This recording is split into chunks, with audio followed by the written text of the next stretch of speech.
Et si le silence que tu traverses n'était pas un abandon, mais une sélection silencieuse? Et si ce vide que tu ressens parfois n'était pas une absence de Dieu, mais la preuve qu'il agit à un niveau plus profond que ce que tu peux percevoir? Il y a des saisons où Dieu ne fait pas de bruit. Il ne répond pas comme on l'attend. Il ne rassure pas immédiatement. Il laisse le silence s'installer. Et ce silence dérange. Il confronte. Il met à nu. Dans un monde rempli de voix, d'écrans, d'opinions et d'agitation, beaucoup disent vouloir entendre Dieu, mais peu se demandent s'ils sont prêts à être transformés par ce qu'il dit. Car la parole de Dieu n'est pas une information à consommer. Ce n'est pas un simple message motivant. C'est une force vivante, un feu. Et Dieu ne confie pas le feu à un cœur distrait. Il le confie à des cœurs préparés, à des cœurs brisés puis relevés, à des cœurs qui ont appris à écouter quand tout se tait. Si tu es ici, à écouter ces mots, ce n'est peut-être pas un hasard. Peut-être que quelque chose en toi reconnaît cette voix intérieure. Peut-être que ton âme comprend avant même que ton esprit n'analyse. Dieu ne parle pas toujours fort. Souvent, il murmure. Et il murmure surtout à ceux qu'il a mis à part. Dans les Écritures, ce principe est constant. Chaque personne appelée traverse une saison d'ombre avant la lumière. Moïse a été oublié dans le désert pendant des années avant d'être envoyé. David a été oint roi, puis renvoyé dans les champs, loin des regards. Joseph a reçu des rêves, puis a connu la trahison, la prison, l'injustice. Même Jésus, avant d'entrer pleinement dans sa mission, a été conduit dans le désert, seul. Ce schéma n'a jamais changé. Avant l'envoi, il y a la formation. Avant la voix publique, il y a le silence privé. Avant l'autorité, il y a l'abandon. Beaucoup veulent entendre Dieu parler, peu acceptent d'être façonnés pour porter sa voix, car entendre Dieu, ce n'est pas seulement recevoir une direction, c'est accepter d'être transformé jusque dans les zones les plus profondes de l'âme. Et cette transformation est souvent invisible. Elle ne se remarque pas de l'extérieur, mais elle brûle à l'intérieur. Avant de révéler, Dieu sépare. Avant d'élever, il isole. Il arrive qu'il éloigne certaines personnes de ta vie. Pas parce qu'elles sont mauvaises, mais parce qu'elles ne peuvent pas t'accompagner là où il t'emmène. Il arrive qu'il ferme des portes que tu voulais absolument garder ouvertes. Qu'il fasse tomber des repères auxquels tu t'accrochais. Et tu te demandes pourquoi. Tu doutes. Tu te questionnes. Tu te sens parfois incompris, voire abandonné. Mais ce retrait n'est pas une punition, c'est une préparation. Dieu ne parle pas clairement dans le chaos intérieur. Il crée d'abord le silence, il enlève le superflu, il réduit le bruit, non pour te faire souffrir, mais pour te permettre d'entendre. Comme beaucoup avant toi, tu es peut-être caché pour être affiné. Dans cette saison, tu apprends à marcher sans validation extérieure. Tu apprends à obéir sans promesse immédiate. Tu apprends à faire confiance sans tout comprendre. Cette solitude n'est pas un rejet, c'est une école où tu découvres qui tu es quand personne ne t'applaudit. Une école où ta foi ne repose plus sur les circonstances. Une école où Dieu devient ton point d'ancrage et non plus un simple soutien occasionnel. Peut-être ressens-tu aussi une transformation intérieure plus subtile, une sensibilité nouvelle. Ce qui te laissait indifférent auparavant te touche maintenant profondément. L'injustice te pèse, le mensonge t'inconforte, le compromis t'attriste. Même lorsque personne ne te voit, ton cœur ne trouve plus la paix dans ce qui est faux. Ce n'est pas une faiblesse, ce n'est pas une fragilité, c'est un signe. Lorsque Dieu marque une vie, il inscrit sa loi à l'intérieur. Il ne force pas de l'extérieur, il transforme de l'intérieur. L'obéissance devient un désir, non une contrainte. Tu n'agis plus seulement pour éviter le mal, mais parce que ton âme aspire à ce qui est juste. Tu n'es pas parfait, mais tu n'es plus insensible. Et cela change ta manière de vivre, de parler, de choisir. Il est aussi possible que tu traverses des combats invisibles, des luttes que tu n'arrives pas à expliquer, une fatigue qui n'est pas seulement physique, un poids intérieur qui semble apparaître sans raison. Tu fais de ton mieux, tu continues d'avancer, mais quelque chose résiste. Quand une vie porte un appel, elle attire l'opposition. Les batailles les plus importantes sont souvent celles que personne ne voit. Ce combat n'est pas un signe que tu es sur la mauvaise voie. c'est souvent le signe que tu es sur la bonne. Ce que tu vis ne signifie pas que Dieu est loin. Cela signifie souvent qu'il est proche, en train de t'établir. Chaque prière faite dans le doute, chaque larme versée en silence, chaque pas posé malgré l'épuisement. Rien de tout cela n'est perdu. Peut-être as-tu aussi remarqué que les choses superficielles ne te comblent plus. Les distractions ne suffisent plus à remplir ce vide. Les conversations légères te fatiguent. Les plaisirs temporaires te laissent vide. Une soif nouvelle est née en toi. Une soif de vérité, une soif de profondeur, une soif de sens. Tu ressens parfois le besoin de prier sans raison précise, de rester en silence, de réfléchir, de pleurer même, sans toujours comprendre pourquoi. Ce tiraillement intérieur n'est pas un manque, c'est un appel. Dieu attire avant d'envoyer, il réveille avant de diriger. Cette faim intérieure est une semence, et toute semence doit d'abord être enfouie dans la terre avant de porter du fruit. Cette saison peut sembler sombre, mais elle est nécessaire. Il est possible aussi que ton cœur se soit élargi, que tu ressentes une compassion inhabituelle. Tu portes le fardeau d'autres personnes. Tu pries pour des situations qui ne te concernent pas directement. Tu ressens une douleur qui ne vient pas de toi. Ce n'est pas de la sensibilité excessive. C'est une intercession silencieuse. Dieu partage son cœur avec ceux qu'il prépare. Il ne confie pas son fardeau à des cœurs fermés. Cette compassion t'apprend à aimer comme lui aime, à voir au-delà des apparences, à ressentir ce que lui ressent. Pour l'instant, il ne te demande pas d'agir. Il te demande d'apprendre à porter. Et puis, il y a cette réalité indéniable. Tu es encore là. Tu as traversé des saisons qui auraient pu t'anéantir. Des moments où tout semblait perdu. Des instants où tu as cru que tu n'y arriverais pas. Et pourtant, tu respires encore. Ce souffle est un témoignage. Dieu t'a gardé. Ce que tu as traversé n'était pas une fin, c'était une fournaise. Et ce que le feu n'a pas détruit, Dieu l'utilisera. S'il t'a préservé, ce n'est pas par hasard. Peut-être entends-tu aussi une direction intérieure, pas toujours claire, pas toujours confortable, mais persistante, une paix qui accompagne certaines décisions, une résistance intérieure quand quelque chose n'est pas juste, une voix douce qui revient encore et encore. Elle ne crie pas, elle ne condamne pas, elle appelle. Ce dialogue intérieur est précieux. Il est le signe d'une intimité. Dieu ne se révèle pas de la même manière à tous. Il parle différemment à ceux qui lui font de la place.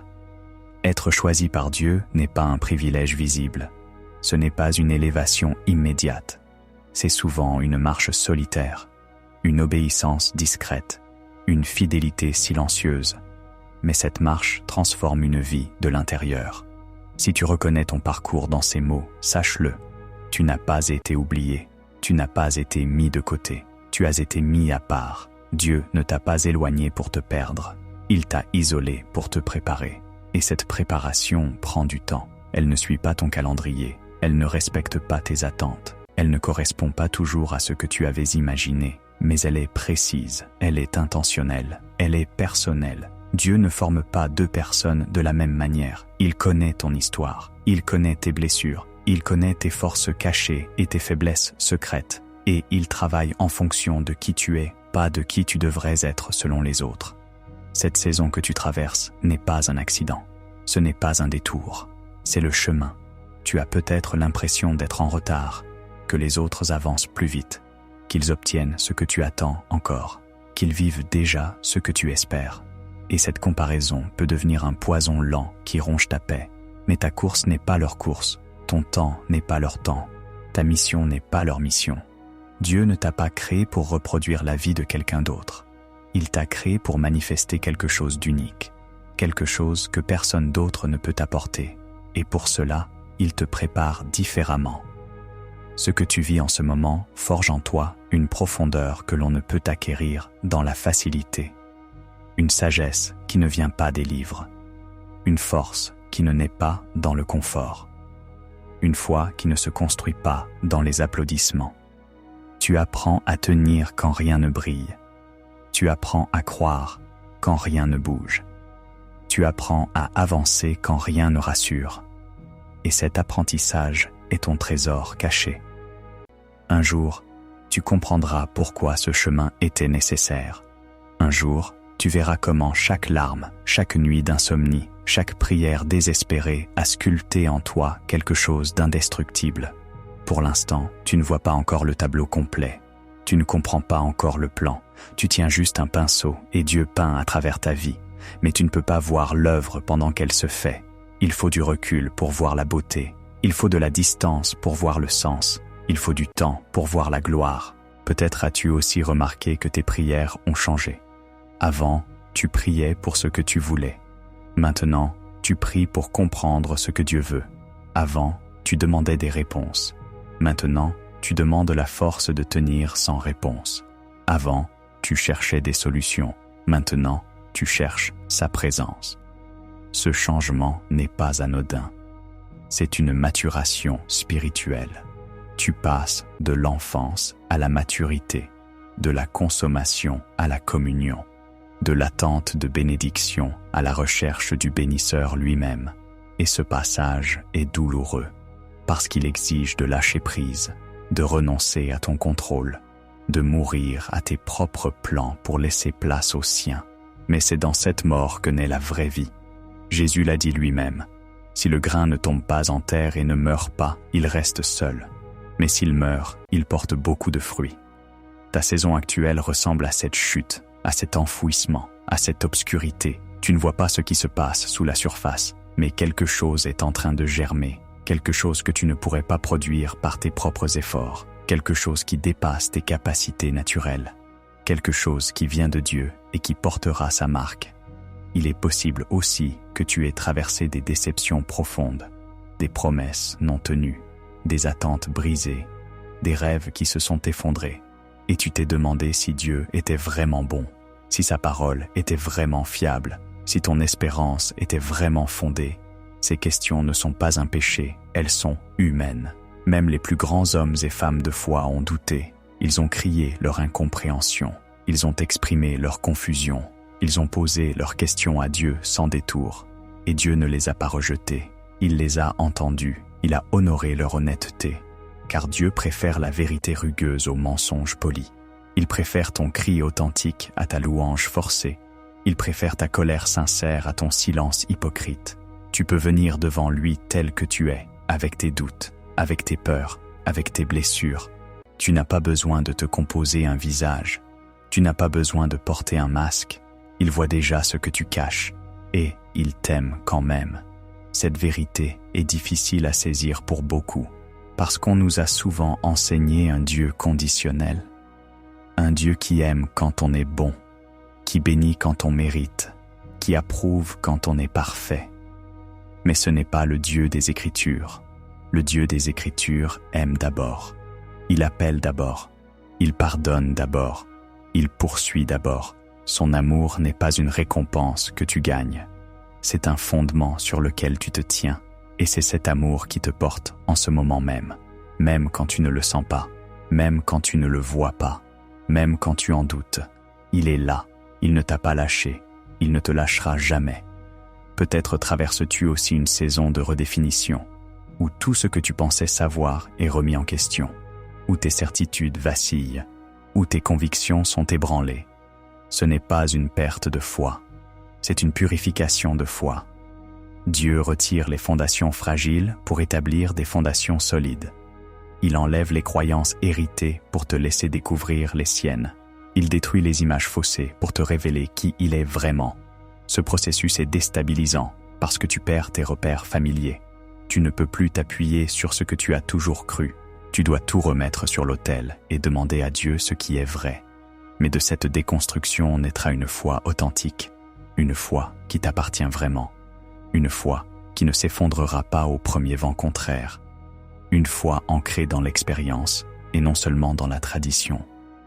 Tu es en train de devenir ce que tu ne pouvais pas devenir sans ce passage. Il se peut aussi que tu ressentes une solitude particulière dans ton parcours spirituel, que même tes frères et sœurs en Christ ne comprennent pas ce que tu vis, que tes questions les mettent mal à l'aise, que ta profondeur les intimide. Tu ne cherches pas à te démarquer, tu ne cherches pas à être différent, Mais quelque chose en toi a changé. Et ce changement crée parfois une distance avec ceux qui n'ont pas traversé les mêmes épreuves. Ce n'est pas du jugement, ce n'est pas de l'orgueil. C'est simplement que tu ne peux plus te satisfaire de ce qui suffisait avant. Tu as goûté à quelque chose de plus profond. Tu as vu quelque chose de plus grand. Tu as entendu quelque chose de plus vrai. Et maintenant, tu ne peux plus faire semblant. Tu ne peux plus te contenter de rituels vides. Tu ne peux plus participer à des célébrations superficielles qui ne touchent pas l'essentiel. Ton cœur aspire à l'authenticité, à la présence réelle, à la vérité non diluée. Cette soif peut te faire sentir seul, mais elle te garde aussi pur. Elle te protège de la tiédeur. Elle t'empêche de t'installer dans une foi confortable qui ne dérange personne. Et Dieu honore cette fin. Il se révèle à ceux qui le cherchent de tout leur cœur. Il se donne à ceux qui ne se contentent pas de miettes. Peut-être as-tu aussi découvert une force en toi que tu ne connaissais pas. Une capacité à tenir qui te surprend toi-même. Une résilience qui défie toute logique. Tu as traversé ce qui aurait dû te briser. Tu as survécu à ce qui aurait dû te détruire. Et tu es toujours debout. Ce n'est pas ta force naturelle, c'est sa force en toi. Quand tu es faible, il est fort. Quand tu n'en peux plus, il te porte. Quand tu penses que c'est la fin, il te donne un nouveau souffle. Cette endurance n'est pas humaine, elle est divine, et elle prouve que Dieu est à l'œuvre dans ta vie. S'il te permet de traverser l'épreuve, c'est qu'il a un plan au-delà de l'épreuve. S'il te garde dans la tempête, c'est qu'il prépare un témoignage qui en sortira. S'il te maintient dans le feu, c'est qu'il forge en toi quelque chose d'éternel. Rien de ce que tu vis n'est gaspillé. Chaque larme a un sens, chaque combat a un but. Un jour, tu raconteras cette saison, et quelqu'un qui traverse la même obscurité trouvera de l'espoir dans ton témoignage.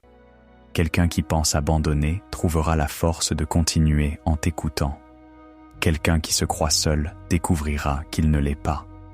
Ton épreuve d'aujourd'hui deviendra ton message de demain.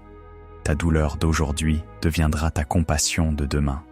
Ton combat d'aujourd'hui deviendra ton autorité de demain.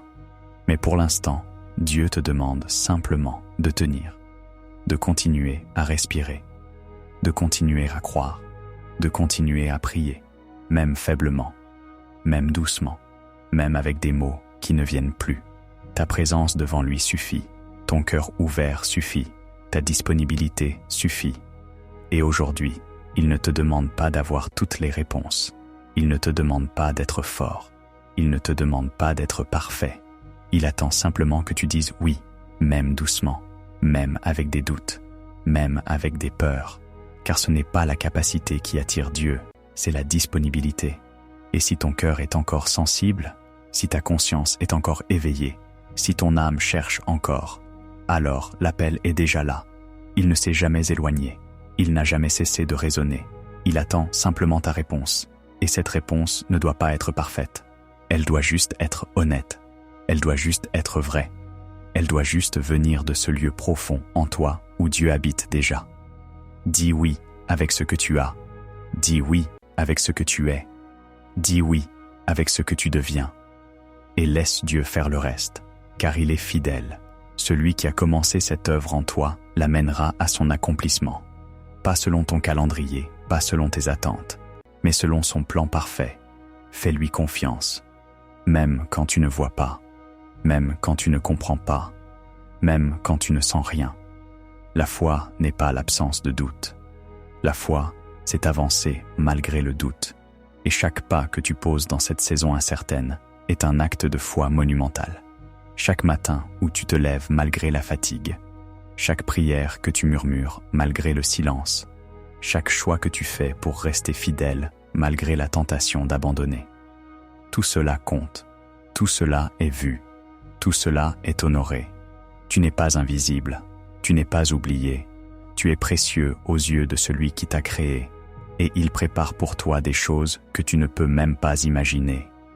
Des portes que tu ne vois pas encore, des relations que tu n'as pas encore rencontrées, des opportunités qui n'existent pas encore. Mais elles viennent, au bon moment, de la bonne manière. Alors continue, respire, crois, espère, car ton histoire n'est pas terminée. Le meilleur chapitre est peut-être encore à écrire, et Dieu tient la plume.